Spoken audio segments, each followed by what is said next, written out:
Hi friends, welcome back to our channel. 10th ക്ലാസ്സിലെ കൂട്ടുകാർക്ക് വളരെയധികം ഉപകാരപ്രദമായൊരു വീഡിയോയാണിത്. അപ്പോൾ നമുക്ക് എല്ലാവർക്കും അറിയാം 10th ക്ലാസ്സിലെ ടെക്സ്റ്റ് ബുക്ക് മാറിയിട്ടുണ്ട്. 2025-26 അധ്യയന വർഷം മുതൽ പുതിയ ടെക്സ്റ്റ് ബുക്ക് ആയിരിക്കും.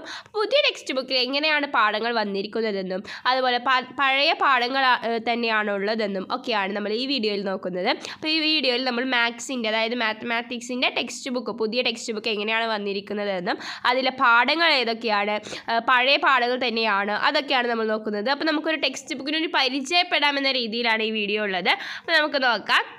അപ്പോൾ മാത്തമാറ്റിക്സിൻ്റെ പാർട്ട് 1 ടെക്സ്റ്റ് ബുക്കിൻ്റെ നോക്കാം. അപ്പോൾ പാർട്ട് 1 ടെക്സ്റ്റ് ബുക്കിൽ 7 പാഠങ്ങളാണ്, അതായത് 7 ചാപ്റ്റേഴ്സാണ് അടങ്ങിയിട്ടുള്ളത്. ഒന്നാമത്തെ പാഠം എന്ന് പറയുന്നത് chapter 1 arithmetic sequences, second chapter circles and angles, third chapter arithmetic sequences and algebra, fourth chapter mathematics of chance, fifth chapter second degree equations, sixth chapter trigonometry, seventh chapter coordinates.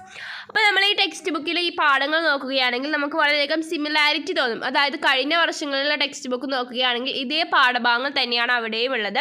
പക്ഷേ മൂന്നാമത്തെ പാഠമായ arithmetic sequences and algebra എന്ന് പറയുന്ന പാഠം അവിടെയില്ല. അതായത് ഇവിടെ arithmetic sequence എന്ന് പറയുന്ന പാഠം 2 പാഠങ്ങളായിട്ടാണ് ഇവിടെ കൊടുത്തിരിക്കുന്നത്. കഴിഞ്ഞ പാഠം അല്ലെങ്കിൽ കഴിഞ്ഞ വർഷങ്ങളിലൊക്കെ അതൊരു ഒറ്റ യൂണിറ്റ് ആയിട്ടായിരുന്നു ഉണ്ടായിരുന്നത്. അതുപോലെ തന്നെ ബാക്കിയുള്ള പാഠങ്ങളൊക്കെ ഹെഡിങ് അതായത് ചാപ്റ്ററിൻ്റെ പേരൊക്കെ എല്ലാത്തിലും സെയിം തന്നെയാണ്. മാത്തമാറ്റിക്സ് ഓഫ് ചാൻസ്, അതുപോലെ second degree equations, trigonometry, coordinates ഒക്കെ കഴിഞ്ഞ വർഷങ്ങളിൽ ഉണ്ടായിരുന്ന ചാപ്റ്റേഴ്സാണ്.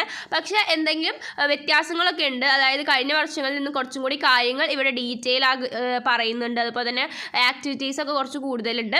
അതാണ് വ്യത്യാസം എന്ന് പറയുന്നത്. അപ്പോൾ ഏകദേശം കഴിഞ്ഞ പ്രാവശ്യത്തെ ടെക്സ്റ്റ് ബുക്കുമായിട്ട് ഈക്വൽ ആയിട്ടുള്ള ഒരു പാഠഭാഗങ്ങളാണ് നമുക്കിവിടെ കാണാൻ സാധിക്കുന്നത്. മറ്റുള്ള സബ്ജക്റ്റുകൾ നോക്കുകയാണെങ്കിൽ എല്ലാത്തിലും ഒരുപാട് വ്യത്യാസങ്ങളുണ്ട്. നമ്മൾ ഇംഗ്ലീഷും മലയാളമൊക്കെ അപ്ലോഡ് ചെയ്തിട്ടുണ്ട്. അപ്പോൾ അതൊക്കെ നോക്കുകയാണെങ്കിൽ വളരെയധികം വ്യത്യാസങ്ങളുണ്ട്. ഒരു ചാപ്റ്റേഴ്സ് പോലും കഴിഞ്ഞ വർഷങ്ങളിലുള്ളത് ഉണ്ടായിട്ടില്ല.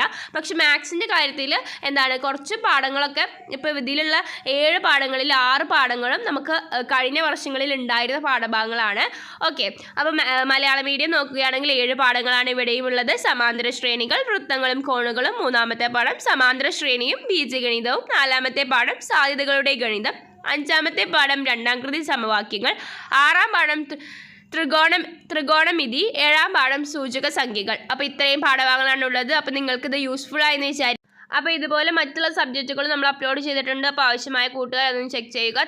Thanks for watching.